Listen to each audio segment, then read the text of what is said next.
is it going? I'll just edit out this first part. All right, so today we're going to show a demonstration of a seated cervical digital pillar push. We're going to go with segment C5. We'll just say that it's right rotated, a left rotation restriction. So patient position first, obviously I want them properly dressed. I'm just adjusting her cervical spine so she's good to go there. The next thing I want her to do, which she's already doing, is she's slouched down. This way, this allows me to get into my strike zone so that I can adjust her properly. And then if you want to go down to her feet, her legs are uncrossed and then her feet are flat on the ground. Doctor position, so I want the correct posture. Obviously I'm going to have to come around my patient as I'm getting her into the position, but because she's, actually I'm just going to be slouched down just a little bit more. This way I can have my knees bent. I'm in an athletic stance. I can hinge at the hips so that way it's more comfortable for me to step around my patient. Go ahead and adjust, and I'll show that as I set her up more.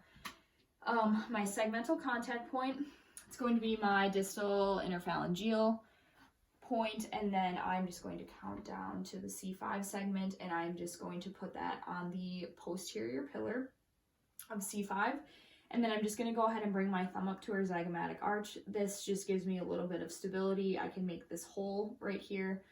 And then basically, it's not uncomfortable for the patient either. Like, I'm not groping her face or anything or making that uncomfortable.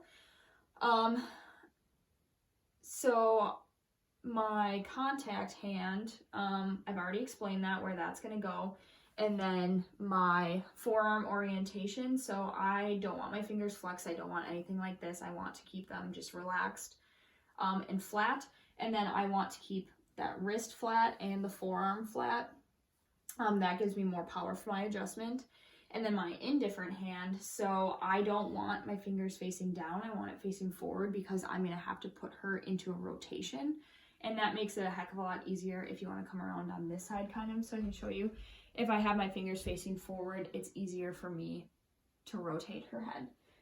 So my preload, so I obviously don't want to bring her into too much extension, don't want to bring her into too much rotation. I just want to get her at that point where I kind of feel the resistance stopping, because if I have to do the adjustment through the resistance, that one makes me slower, and it probably is going to make the adjustment hurt. So what I'm going to go ahead and do is just drag out on that. I'm just going to have you relax your head, fingers facing forward.